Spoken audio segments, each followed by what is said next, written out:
Hello, everybody. Welcome at the 21st conference, Pan-European Conference on Digital Education. At the moment, we are 3 girls here, but we are still waiting for 2 more presenters that will be with us today. My name is Blanka, Tacer, and I will be the moderator of the conference. Here is Monika Legnar. She will be part of the first presentation in which we will present a new book that was just released today. It's about flipped classroom. And here is Vedrana Šarec, who is already with us for the second time. She will have a presentation on the importance of encouraging students for entrepreneurship. Then we have 2 more presenters. Branko Rumenović will present us the vet education and climate action project. And in the end, David Seguí, Insa, will join us with a presentation about iDoceo. This is a teacher gradebook and planner app. Thank you very much for all of you who are already watching this Pan-European conference, which is really, I can say now, a traditional event. Vedrana, maybe just for a start, can you say a little words about yourself, and then we will proceed with the first presentation that will be about the flipped classroom. Okay, hello everyone. I'm Vedrana Šarec from Croatia. I work in a vocational industrial school in Županja. I work 10 years in this school. I'm economics teacher, and I'm a mentor. I'm professor mentor, and I'm mother of 4 kids. Congratulations also on that. And Monika, can you say a few words about yourself? Of course, I'm sure that most of participants already kind of know us because I have seen the greetings that you have posted in the comments. So yeah, I'm Monika Legnar, psychologist. I also help to organize this kind of conferences, and I really enjoy working with teachers.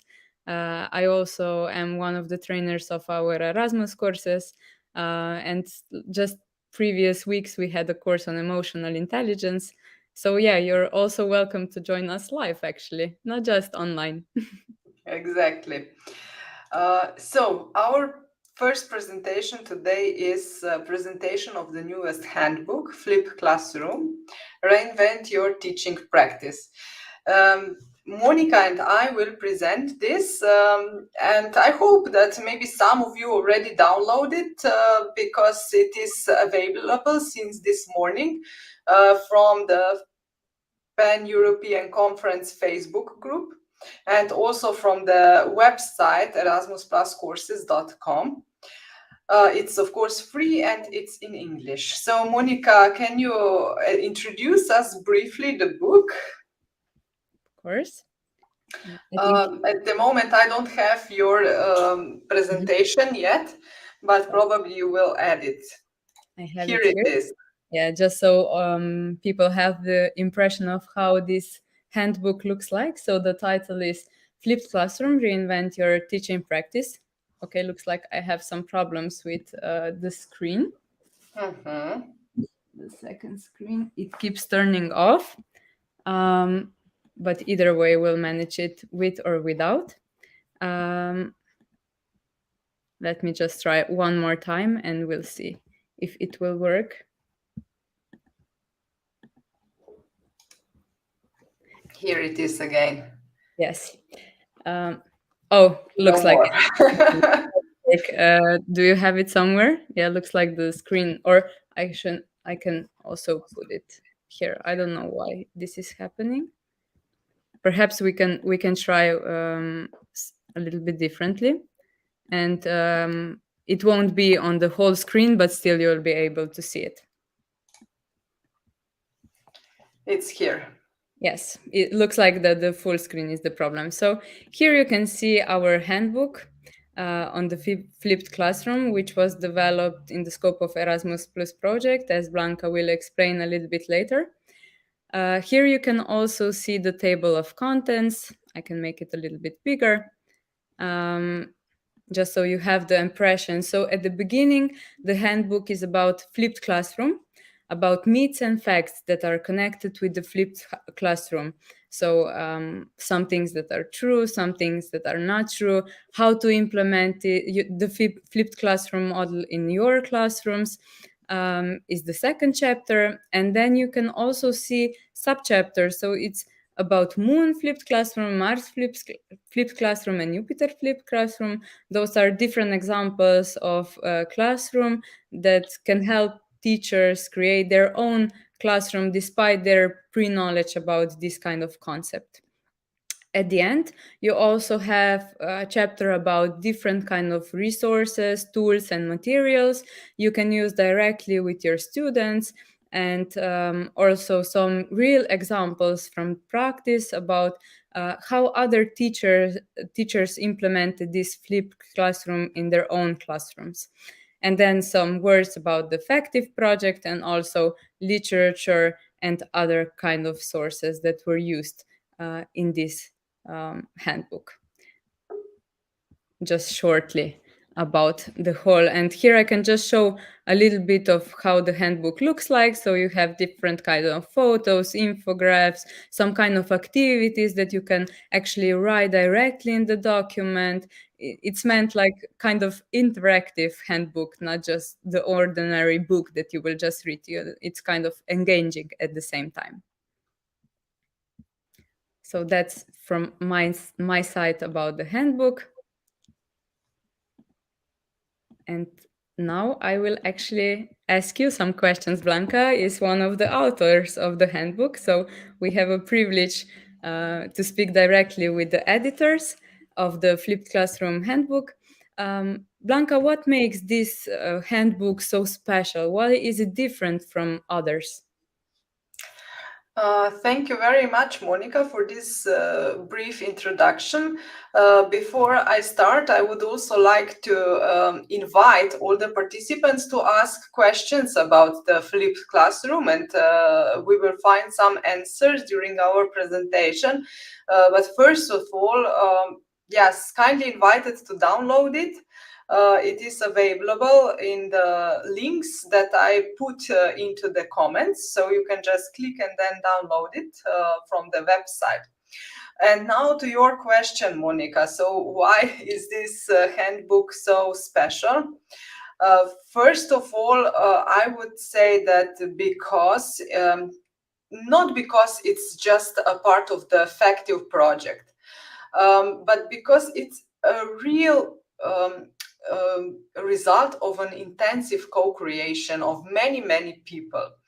So first of all, the Factive project is our project that deals with flipped classroom in the context of textile and clothing industry.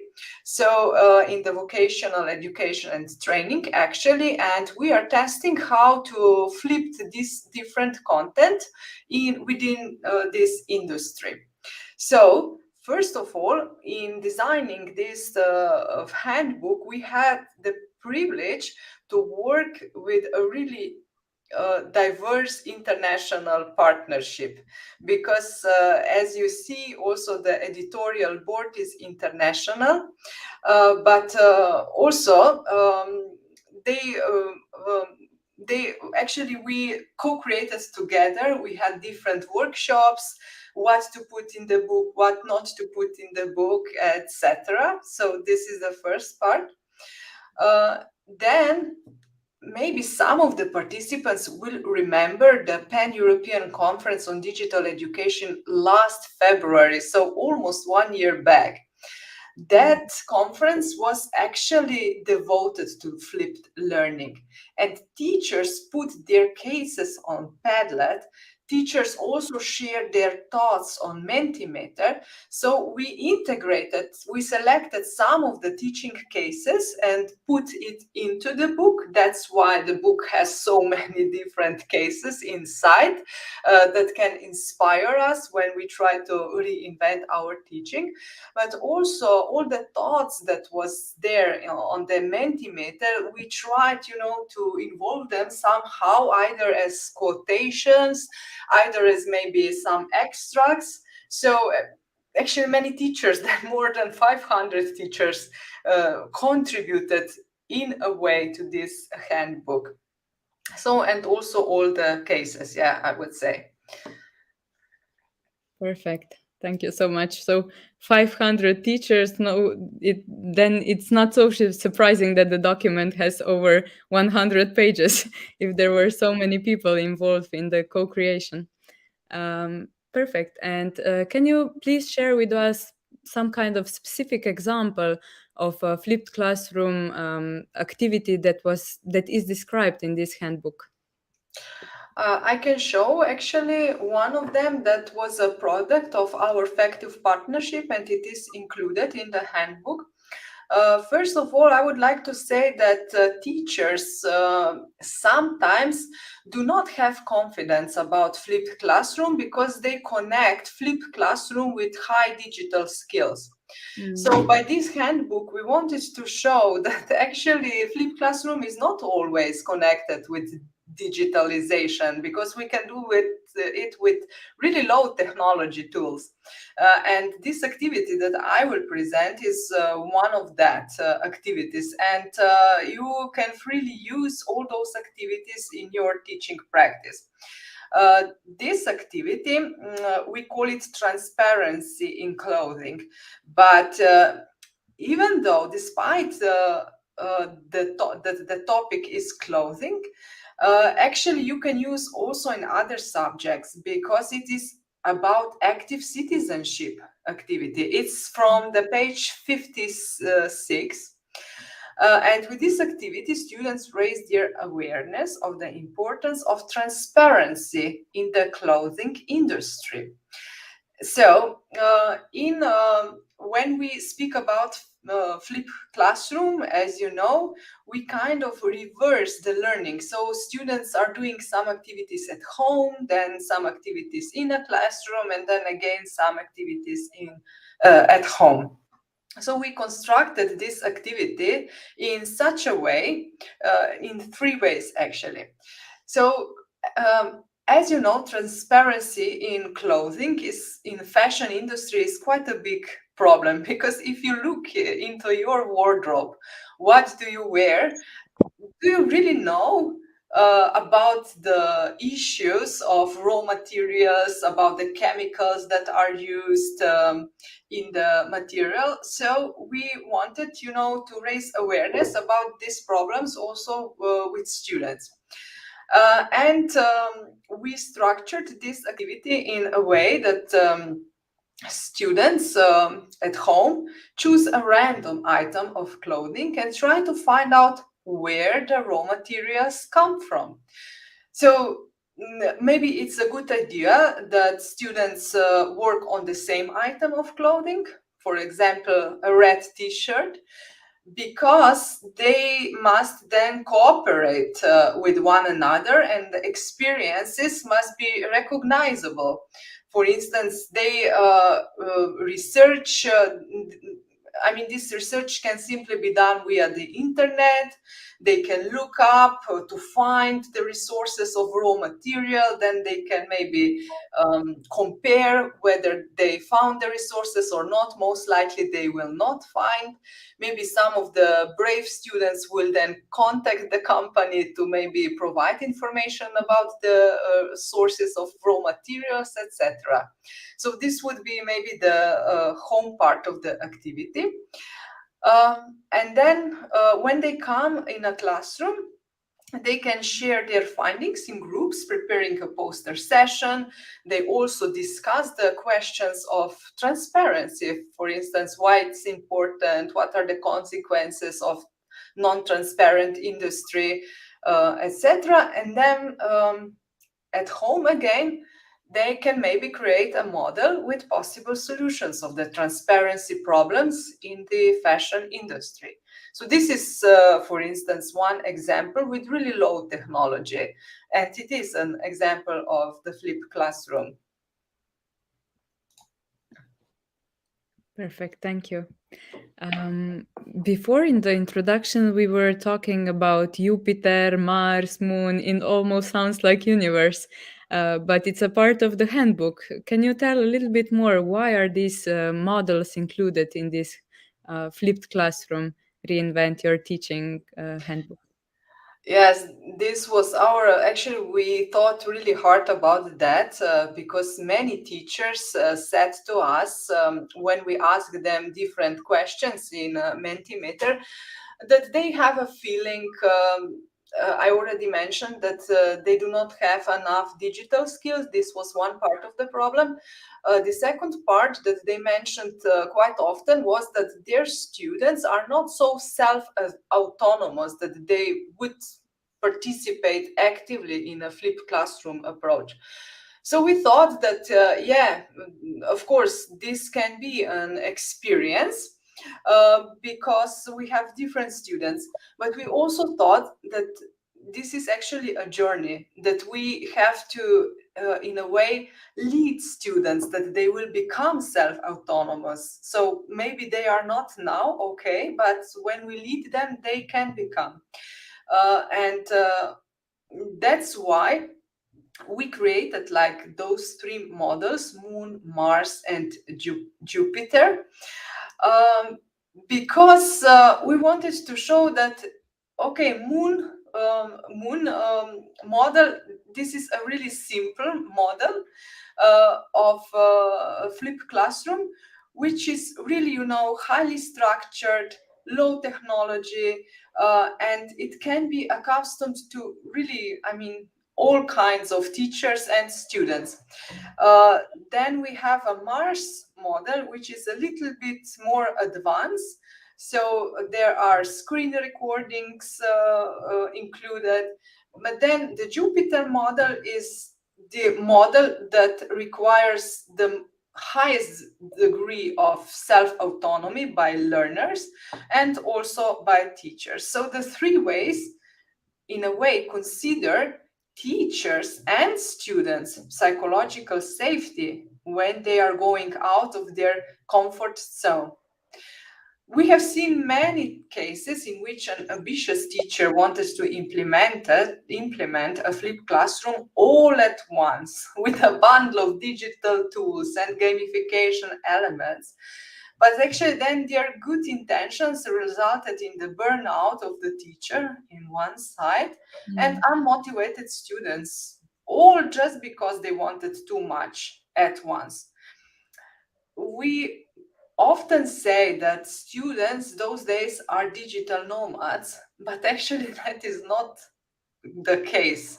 They maybe know how to go on Instagram or Snapchat and scroll something, but it's far from being really digitally skilled. So also for students, it's really overwhelming when we use a lot of technology for learning. That's why we are going gradually through Moon, Mars, and Jupiter, and then we can feel safe in testing and experimenting with different flipped tools. Perfect. So every teacher can find something for themselves, where to start, how to begin, and then how to continue with the flipped classroom and not get overwhelmed by it. Exactly, that was the purpose of those three models. I have more words here. Just a second. And here, if we just see quickly what are the characteristics of each model, we see that in the Moon model, we usually have open resources, videos from the internet, different, reading, worksheets. So worksheets, because they are structured, so they do not need a big autonomy from students. We have tutoring, small groups, pairs. But then in Jupiter, we require a lot autonomy also from students, because they create videos, they create games, they go and engage themselves in field work. We continue with problem-based activities, etc. So yeah, we need, in a way, I have the feeling that we need to, in a way, always be aware where we are, we as a teacher, but also our students, and we include them in that point where they are. Perfect. And we also have a question from Jana. Many people are saying thank you, so is she. And then she's asking, how is this different or complementary to the approach or in comparison to the project-based learning? Is it somehow different? Is there any overlapping in these kind of approaches? Flipped classroom can be a part of a project-based learning. So I would just say that project-based learning is a little bit more advanced. So we would include them in the Jupiter model of flipped classroom, because we can also include different digital sources. We can include flipped classroom model inside the project-based activity. I don't know, maybe we for instance, I will remember one activity. Maybe we want, okay, Vedrana has a presentation about entrepreneurship as the next presentation. So I will use a case from the entrepreneurship. We can maybe have a project with students that they develop, I don't know, maybe new kitchen apron. This can be a project-based learning. They go, for instance, first they research something on what are different forms of kitchen aprons, how they are used, who are using them, etc. They have a research, and then their project is that they maybe develop and design a new one. So this can be, in a way, is a project-based learning, because they have to create something new, really, for real.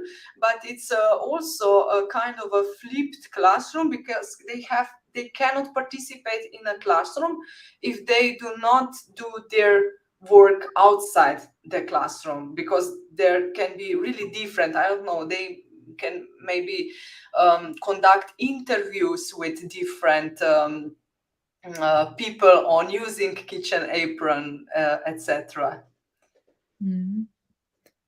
Perfect. For now, we don't have any other questions, but maybe I would like to ask you, do you have a favorite part of the handbook that talks to you and to the teachers, in your opinion, the most? Oh, for me, It's a tough one. yeah, well, for me, the favorite parts are always the cases. So I like reading the cases, because then I have a feeling that teachers actually implement things in their own way, and I see the creativity of teachers' cases. So I see how they think about flipped approach, and they really use it in different manners. And when I see one case, then I can suddenly remember different cases from one case. So that's for sure my favorite part. But also I like that there are many resources. So if we go to the chapter about digital tools, we can find a collection of different resources that we can use in the flipped model. So the part of the resources is actually combined. It has digital online web pages that people can use, and also some specific tools that you can apply directly in the classroom with the students, like questionnaires and also self-reflection tools and this kind Exactly. of. Mhm. Exactly. And thank you also, Monika, to you for design. Yeah. Well, And thank you to all the partners that contributed to the handbook, and of course to the Erasmus Plus program that enabled us to do so. Well, I also see in the comments that people are asking us for the link for the certificate, so I just put it inside so that you can download the certificate of the attendance of this Pan-European conference. All right, I think that's it. We would also be grateful for all your feedbacks when you will have the time to read. Just you can send, either post it in the Facebook group or send us the email with your feedback. We will be really grateful if you do that. and perhaps they will also find their quote from the Pan-European conference included in the handbook. That's for sure, yeah. That's for sure. Okay, so thank you very much. Thank you. Now I will give a word to Vedrana. Hello once again, Vedrana. So Vedrana Šarec will have a next presentation. So her presentation is about entrepreneurship. Welcome once again. So how to encourage entrepreneurship in students or entrepreneurial thinking? Hello, hello everyone. Yes, can I share my screen? Sure. Okay, thank you so much.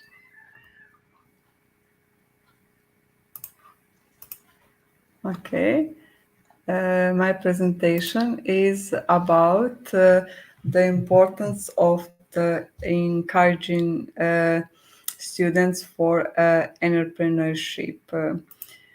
Why is it important to educate students for entrepreneurship? Introducing entrepreneurship in school significantly helps students to recognize their potential and to dare to establish and operate. What is entrepreneurship? That is the act of creating, building, and scaling a business or businesses to generate a profit. That is also what people do to take their career and dreams into their own hands and lead it in the direction they want. It's about building a life on your own terms. About something about entrepreneurship in school in Croatia. In Croatia, during the education in the third and fourth years, students have a subject called training company. During these 2 years, students establish their own training company, choose a business idea for the company using methods of finding ideas, brainwriting, brainstorming, give it a name, choose a partner company from the environment, create a logo, trademark, organize business by department, etc. Students compile an offer in query, sales contact, balance sheet, CV, create a business plan for their company, brochures, catalog, posters, invitation, videos, radio sport, and media clip. This is one practical example about a training company and one work of my students. Here we can see one interactive image like a presentation about one product that is a bracelet. Yes, we can see here. Sorry. Okay, with a glagolitic letter. This is Ž in the Croatian alphabet. We can see the company logo that also create my student in Canva.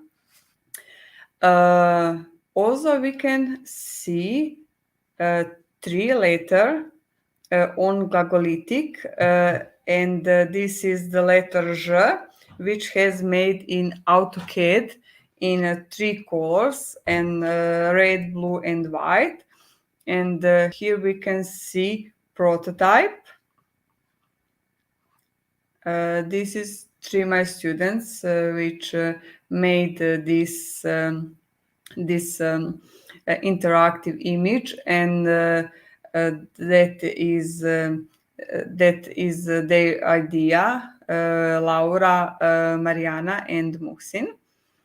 Also, for this product, they made one card on which we put the bracelet with all the necessary information about glagolitic, QR codes for Facebook and Instagram, addresses, telephone number, email, and other things. They also created Instagram and Facebook page. When we click here, this is the Facebook page, and when we click on this button,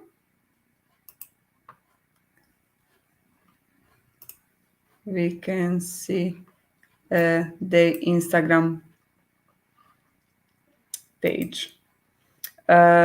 Also, that we plan to do other glagolitic letter, and the Croatian glagolitic day is in February 22. And what is important about why glagolitic letter? Glagolitic letter is a part of Croatian culture heritage. That is their idea, and this idea they present on international millennium competition on economic university in Osijek in Croatia. That is all from my side.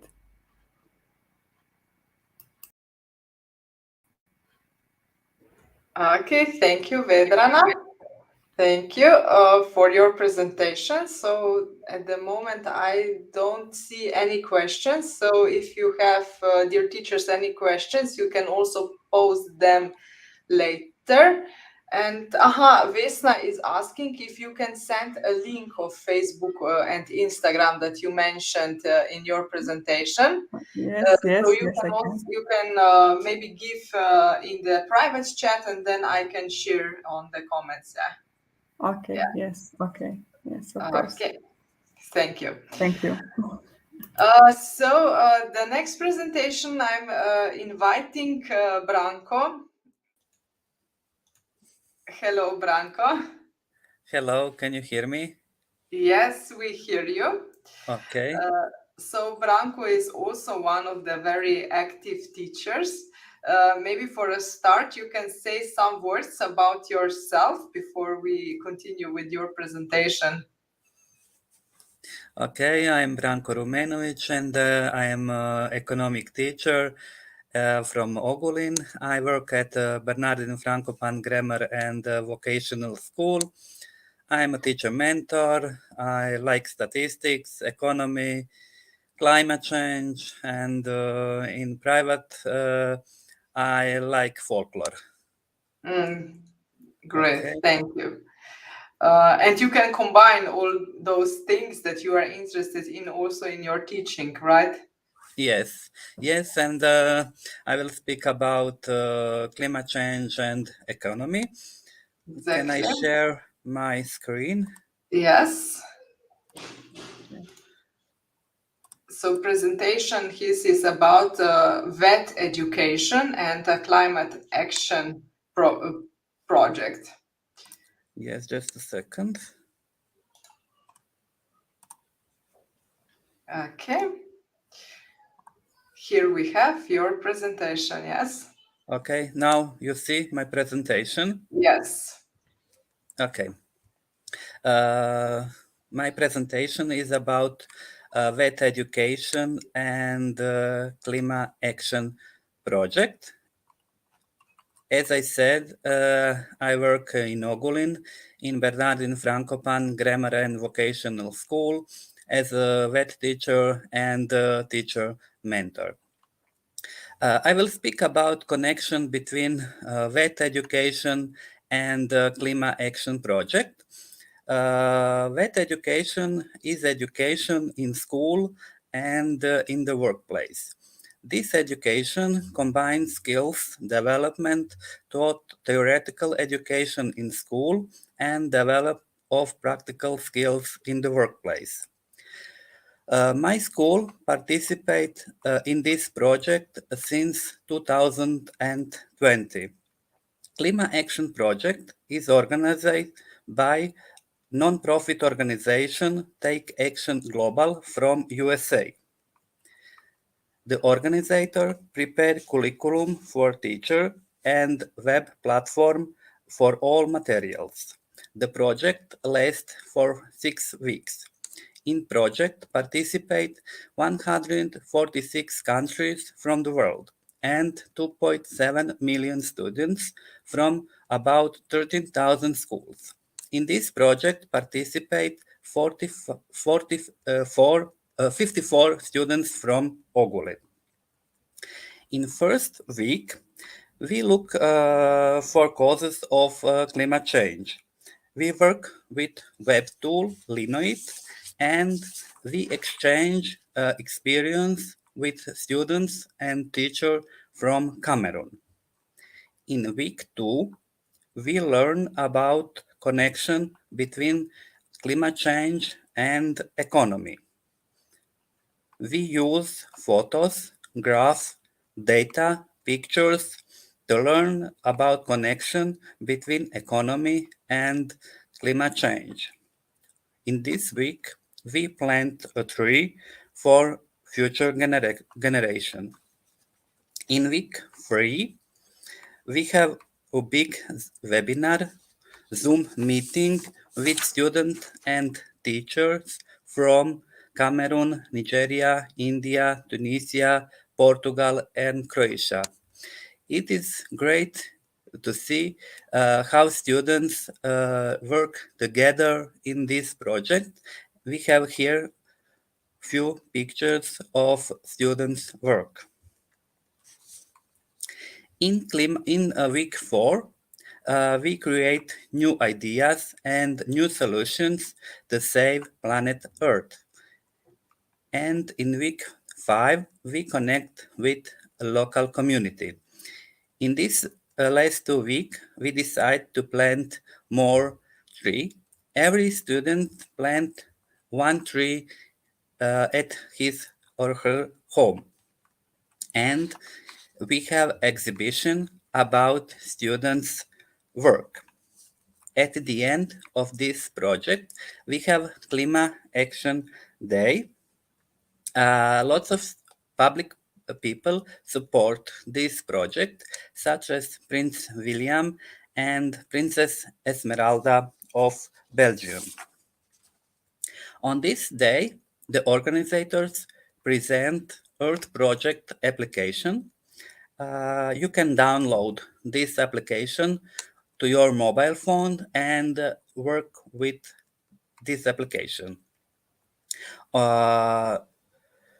In this application, you can track your carbon and plastic footprint. And what is the most interesting thing in this Climate Action Day, this event? Organizers gave award. They give a reward for 250 schools of excellence in the world. As I say at the beginning, more than 20,000 schools participate in this project, and my school received this reward as one of 250 schools of excellence. Organizers created education for teachers. Certification program for teachers have 3 levels. You can apply here. Here is the web page, and become a CAPE teacher or Climate Action Project teacher. We disseminate this project on school web page and Facebook page. Also, we have a webinar in eTwinning group for teacher statistics at school. I would like to share again. If you want, you can join this education and become a Climate Action Project teacher. Later, I will share the link for this education with you. So if you have any question, you can ask me. And I ask you to complete this evaluation of this webinar. If you have any question, I am here and I will answer to your question. Okay, thank you. Thank you, Branko, also for your climate action project. And thank you that you shared with us this certification possibility on the earthproject.org. As the climate change is definitely one of the most important topics for students today. So I have one question, and there was actually a saying I think it's an international saying that a man becomes a man when you father a child, when you write a book, and when you plant a tree. So you enable your students at least for one pillar, yeah. So Paula is asking. She would like to have the link of the Earth project if possible, so we can give her this link. And Branko, you can also send us the link for the evaluation. I see it so that we post it, because otherwise it's difficult for participants to click on it. Yes, I share. Congratulations that you are the winner of the award of School of Excellence. Thank you. Yes, the links are coming. Just a moment, we will provide them. Earthproject.org, yes. .org. So here they are, and climateaction.info is Yes. another link. Yes. Can you maybe say some feedbacks from your students? So how students reacted to this project? Do you have any feedbacks from them? Yes. One class, 10 students participate last year in this project, and they asked me, will we participate this year in the project? I said yes, and they were very happy. They like to participate. They like to connect with other students from the world. They like to exchange experience with other students. We have a meeting with students from Cameroon. I have 6 students in class, and my colleague from Cameroon, she have 50 students in class. And In one class. Yes, and my students, wow, you work with 6 students, and she work with 50 students. Oh my God. Yes. It is interesting when students see this. Yes. Yes, exactly. Yeah, they can be aware. Yeah. So, what about our teachers? So, can you write us how many students do you have in your classes, so that we can see a little bit what are the experience of other teachers? Because yes, there are really different numbers of people in one class in different countries. Yeah. 30 students is saying Mirela. So probably around 20 to 30 is probably the average, I would say. Yeah. Okay. So you will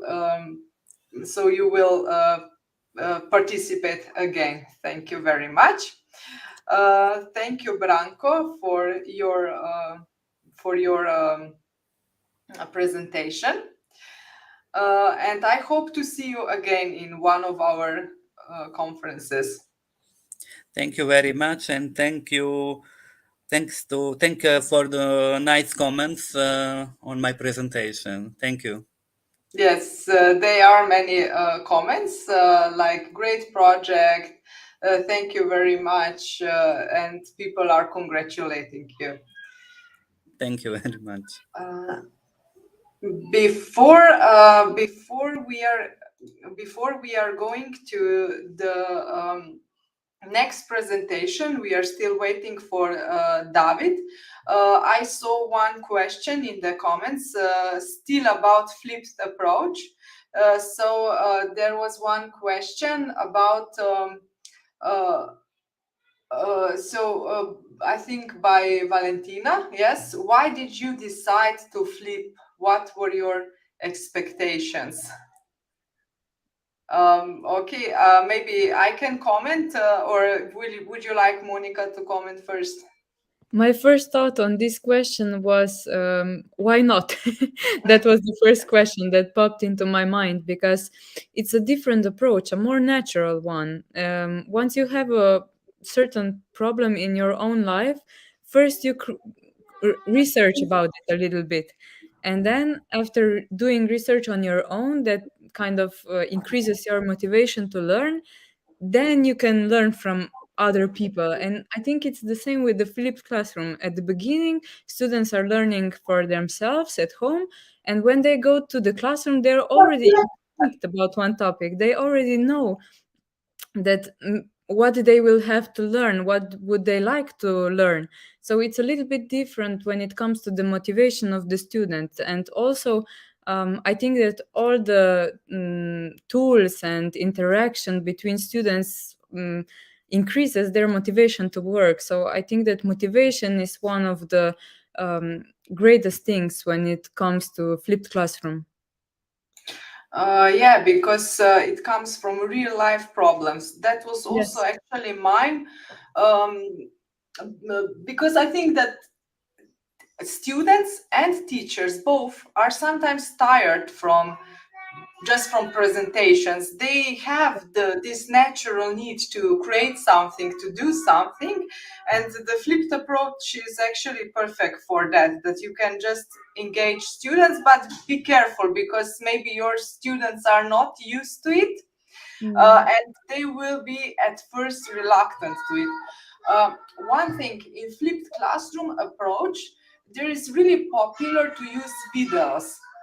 And then teachers are saying, well, my students, they don't take videos seriously, they don't watch it, they don't like it, etc. I think the answer to this is that it is sometimes because we don't teach them how to watch videos.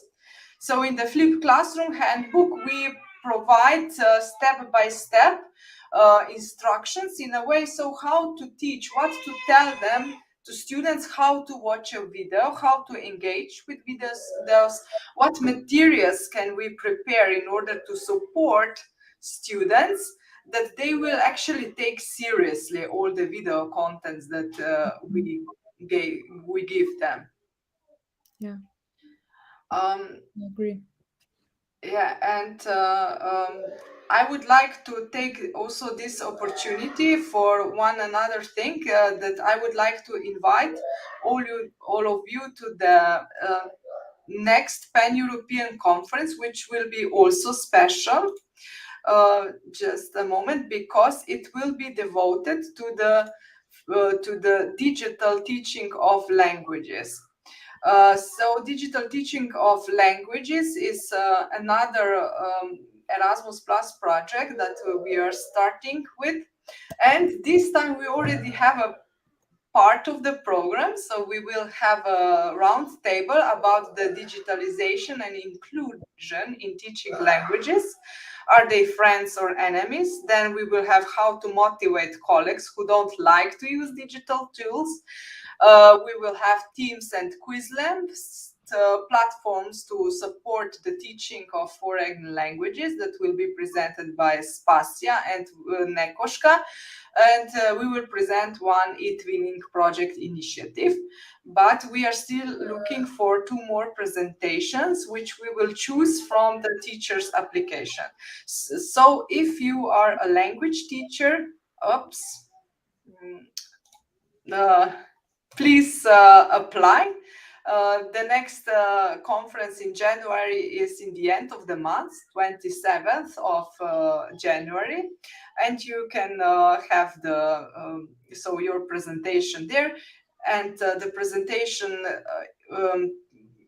has to be focused on digital tools in teaching languages, because we will devote the conference to this topic. Okay. Perhaps we can also ask participant one more question, because I have seen that there was a comment that students love flipped classroom. And perhaps those of you who have experiences with flipped classroom, what are the impression of the students? In this handbook, we had the impressions of teachers and of vet educators, different kind of experts. But maybe the students' points would be also interesting. What do students think of the flipped classroom? Do they like it? Are they not motivated to work? If you have any experience, you're welcome to share them. Yes, please share with us your thoughts. So how students react to flipped classroom. It's not always obviously that they would be enthusiastic about that. That's at least my experience. Because if we only come with videos without some engaging activities in discussion or real life problems, or engaging them in with powerful questions, they will just take those videos like, okay, this is some supplemented material, this is not really important, etc. This is at least my experience. Also, I have an experience that if the video is in foreign language, this can also sometimes be a barrier. And you won't maybe believe it, but students love the videos that teachers create for them, because then they have a feeling that actually the teacher put an effort, that actually a teacher teaches. So they have more trust in their own teacher than in some YouTube videos. Mami, tu je knjigo. Yeah. Sometimes also they learn with the role model. It's hard for the teacher to say to students, make a video about something, and he or she isn't willing to do the same. So as a teacher, if he or she, or you actually who are listening, if you begin with the video, then it's easier to also ask students. You have seen, I have done it. I know that sometimes we don't think that we're the ones that are able to create a video, but once the teacher does it, then also students believe that it's possible to do it. It's something that's more possible, yeah, in a way. Yes, exactly.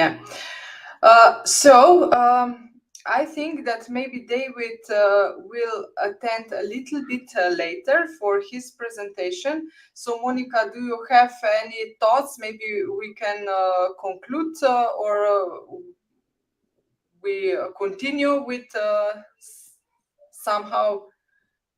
He will join at 4 or? At 4, yeah. 4. Okay, maybe we can share a little bit more how the handbook looks like. We can go through the Okay. Or something like that. Or if there are any more questions from the participants. Yeah, David cannot join before because he has classes. He's a teacher, of course. That's why we agreed with him to join at 4. Yeah. And usually we are late, but of course today we are Yeah. a little bit quick. Yeah. But we have one interesting comment from Vesna. Flipped classroom is an interesting practice, but in the kindergarten, I do not know how to do it. That's a very interesting one. Yeah, I have an example of flipped classroom in kindergarten where one of our Slovenian teacher created with their children. So kitchen, recipe book. So the children at home had a homework that they have to, engage with their mother or with their father in preparing a dinner or something, and they have to, to remember what they put into, I don't know, pancakes or etc. And then when they come into the class, they created together a book of recipes with simple recipes like pancakes, smoothies, and things that they like. That was, for instance, one example of flipped approach in kindergarten also. Perfect. So it doesn't have to be necessarily just online content to make the flipped classroom comes to life. It can also be life to life. And also, Rosalinda has shared her experience. She said that she had 3 main expectations regarding the flipped classroom. So the one is that is in the classroom would be more loud and engaging. Then the second expectation that she had was that the students would come to the class prepared. So they would have some kind of a pre-knowledge. And the last expectation that she had was that students would perform better under some of their assessment. And in fact, her research has shown that they performed exactly the same. Mm-hmm. Yes, that is also my experience. Mm-hmm. And the experience that is also then a lot of times presented in the science articles, because even though the flipped classroom has quite a tradition, it's still not the technique that we would say that is science based, and that's because it's so much flexible that it really depends on a teacher how he or she implement it. So we can have, we can even have a decrease of motivation if it's not implemented in a good way. Okay, so Alexandra is asking us to present also some of the techniques that we are using in the handbook.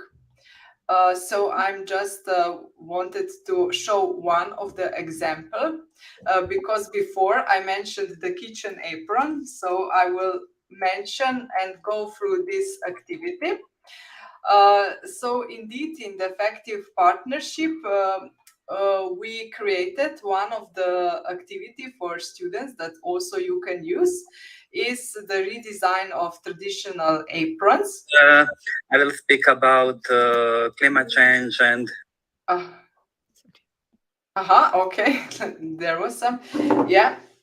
So how we conducted this activity. So the task of the students is that they redesign a traditional kitchen apron. And through this activity, students gain knowledge about how to connect their current design challenge with global mega trends. In addition to creativity, they also develop a sense of initiative and entrepreneurship. So we wanted, to connect the current mega trends that you can imagine. So, for instance, climate change that Branko just presented us is one of the mega trends, but there are also other, for instance, circular business models or everything connected with sustainability. Then digitalization is also one of the mega trend. So, and in part 1 at home, this is the home part of the flipped classroom, students have to do a desk research about different forms and usage of aprons. So as support material, the teacher prepares a worksheet with different questions like how popular are aprons, how are aprons displayed in the kitchen, what are their advantages of different designs of kitchen aprons, what materials are used for kitchen aprons. So we prepared this workshop in order to direct students a little bit about the research they have to do. Then, when they come to the classroom, they first need to discuss their findings with simple questions such as what surprised you the most, or what are the facts you didn't know before your research, for instance. Then after the discussion, students form groups of 4 to 6 students who will redesign a traditional apron using inspiration from one of the global megatrends.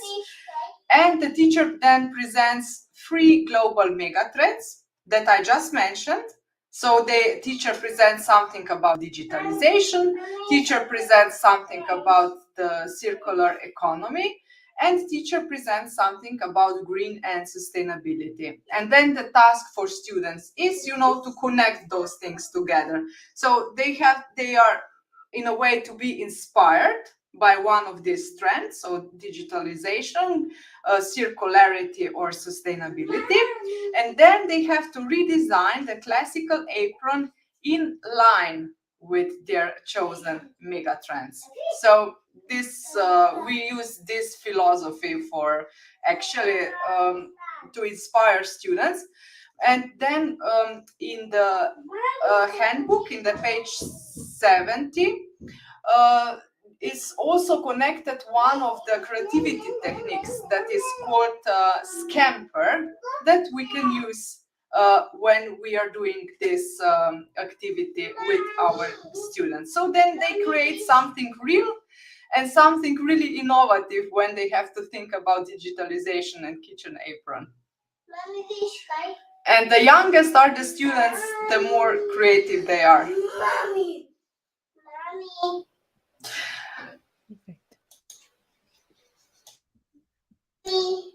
Is David already with us, or is he still in the classes?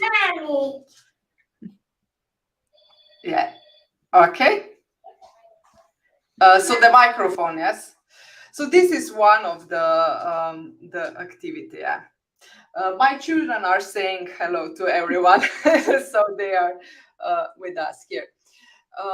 Okay, so Valentina is commenting that by this, teachers can focus on the individual needs of students and they can learn on their own pace from class discussions. Yeah, I often recommend teachers to use different de bono techniques, because sometimes teachers also come to me when they implement flipped classroom.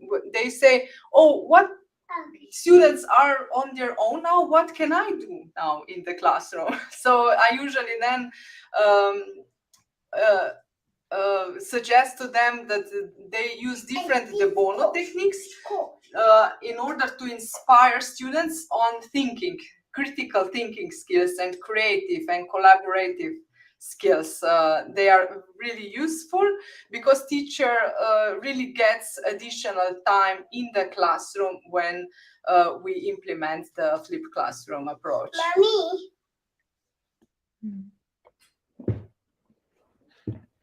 Yeah, there's also some more comments from Valentina. So the model facilitates the development of autonomy and critical thinking, promotes acceptance of others and the discovery of weaknesses and strengths that make students unique. So it's really also about not just the final result as a grade or something that students have at the end. It's also about learning social skills, critical thinking, as Valentina mentioned, different kind of skills that comes with this approach of work that really prepares them more for the everyday life, not just for the final assessment at the end when they would just get the grade.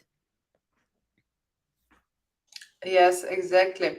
And we can also share some resources that we put into the Flip Classroom, which are on the page 93.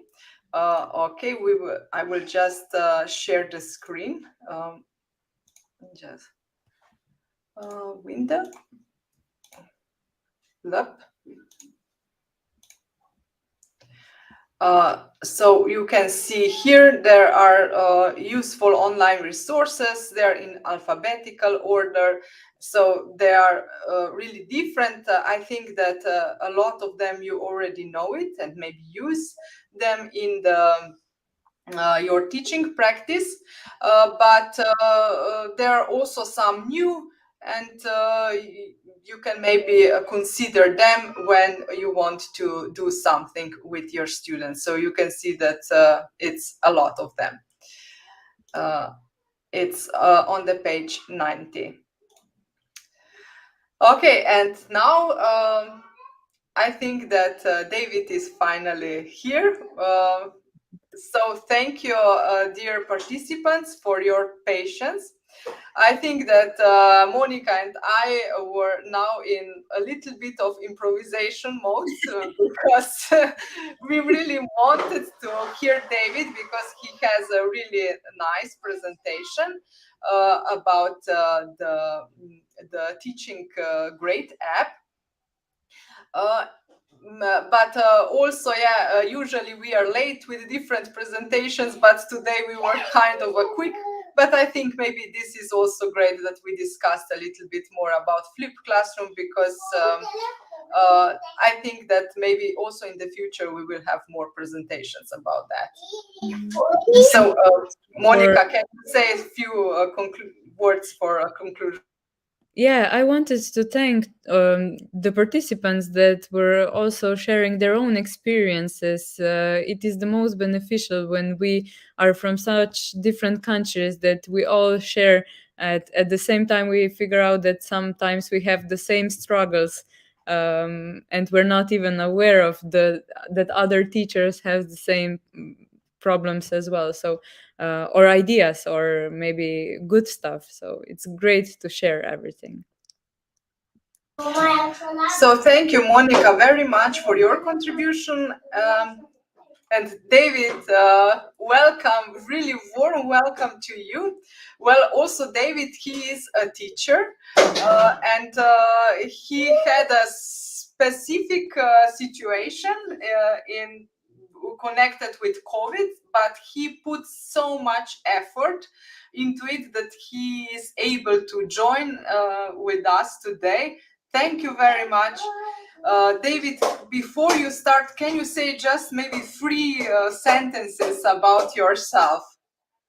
Okay, I have to say that I'm passionate of education. I'm a passionate of pigs too, and sports.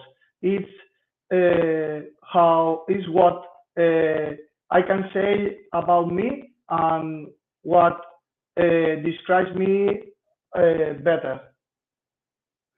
I want to first of all say hello all of you and apologize for my English, because it's not as better as I want, but I'm gonna put all my effort in being understandable for you.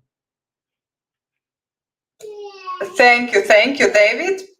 So you can just share your screen and present your presentation. So iDoceo, Teacher Gradebook and Planner App. Okay, let me upload. Oh.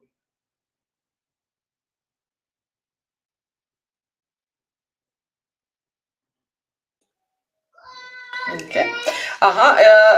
If something is not working, then I can share your presentation if you wish. See, please share my presentation, you, please. Okay. Okay. Just a moment. I will upload. And okay, I have 2 screens now, so that's Okay, here we are. Okay. And present. That's okay. Okay. My presentation is about iDoceo. iDoceo for me is the most useful app for teachers. Please, the others. What I'm gonna tell you, what iDoceo, what things I can do with it, and I have to pay for it. Okay, the first point is what iDoceo and how I say you. For me, iDoceo is the most powerful teaching assistant. You can add unlimited number of students and classes, but I think that better than words are a video to explain it.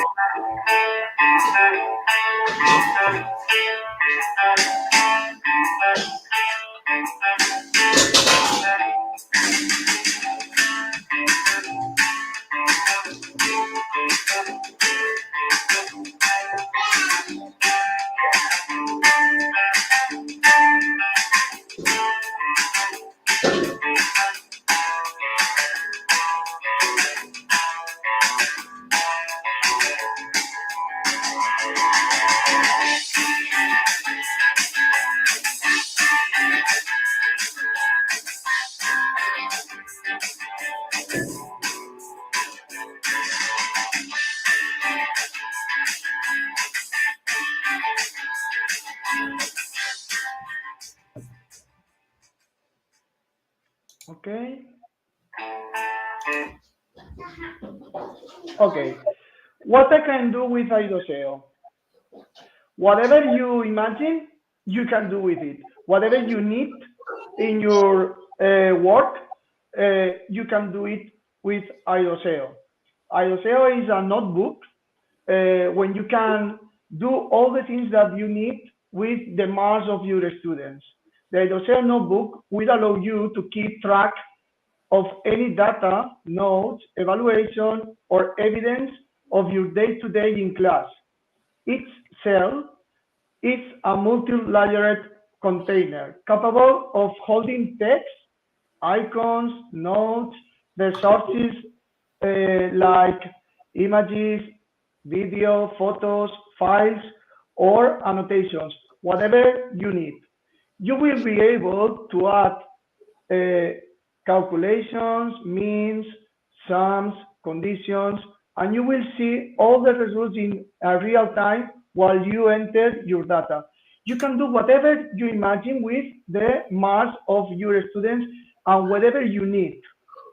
iDoceo is also a class diary. You can do a follow-up of your teaching. A class diary will help you to keep track of your progress, and a daily or weekly schedule will help you to have an overview of your classes. The class diary is, for me, the most powerful resource of iDoceo. We can write down either with keyboard or by hand with the Apple Pencil or other types of pencils. In this diary, we can write down any type of relevant information from the day-to-day of our classes. How are going the classes? How is the behavior of our students, or whatever you need or you imagine. As the content to explain, the data, as well as attach photos that you are going to use in your classes, audios, video recordings, whatever you need. In short, a great way to have at hand absolutely everything that you were going to need for your classes. I remember when I was PE teacher and I have to go with all the notebooks, and nowadays the only what I need is take my iPad. iDoceo is a class map tool. You can organize your groups, and you can have up to 5 plans per class with configurable backgrounds. Choose students at random, pass note, edit data from the notebook. The classroom plan offers you a new perspective to your notebook. It's another approach to a notebook. More things about iDoceo. iDoceo has a bulletin board where you can organize all the resources that you find interesting with interest for your classes. You can add files, images, videos, photos, whatever you find web pages too for the diary of your students. You can organize all the resources in this board. PDF files, pages documents, Excel documents, whatever you need, whatever you imagine, it's possible in iDoceo. More things that you can do. You can create unlimited notepads for example, departments. You can have your notes, and you can create unlimited notes. Full PDF report, to-do list, and a lot of things that you can see in the screen.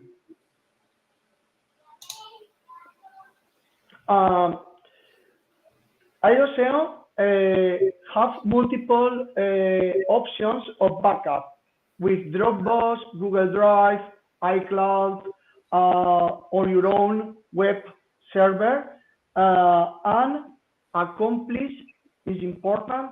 Accomplish with the legality or laws of data protection.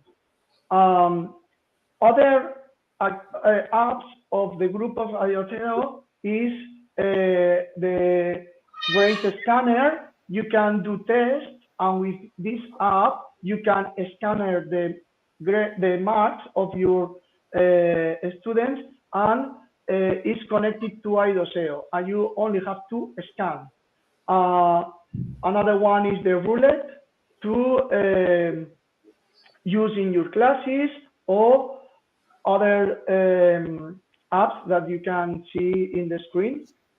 The last thing that I have to say you before end is that iDoceo, you have to pay for iDoceo in Spain 12 euros, but only one time in your life, and only one time for all your devices.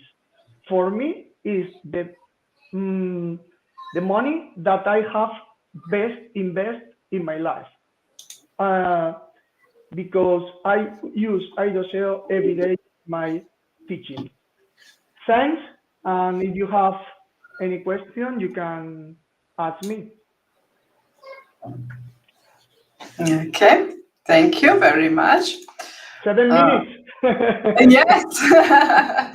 Yes, yes. Thank you. This is a really great application, and especially a value for money. So 12 euros is really great. Catalina is asking whether the iDoceo is available for Windows or only for Mac. Okay, it's only for Mac, for iOS and for Mac, but it exists an alternative app that is called iDoceo that works with all the systems. iDoceo works in Windows and Mac. and Android too. Okay. Then Valentina is asking, do I understand that iDoceo allows easier access to all options? Yes, it's really intuitive. Exists this word in English, or I invent this word? In Spanish we say intuitivo. I think in English it's intuitive. You can do whatever, and it's so easy to learn how to do, because it's designing so well, and you can do everything, and it's so easy to learn how to do the things in iDoceo. All right. Okay. So thank you very much for your contribution. And yes, so all the presentations are available in the Facebook group. So also the presentation by David, he put his contact also in this presentation, so you can find it in the Facebook group, Pan-European Conference on Digital Education. Thank you also, David. So we've come to the end. Thank you very much. Kindly invited to January's edition, which will be devoted to teaching languages by using digital tools. We will discuss that, and kindly invited to present your case in teaching languages using different digital tools. Thank you very much. Bye.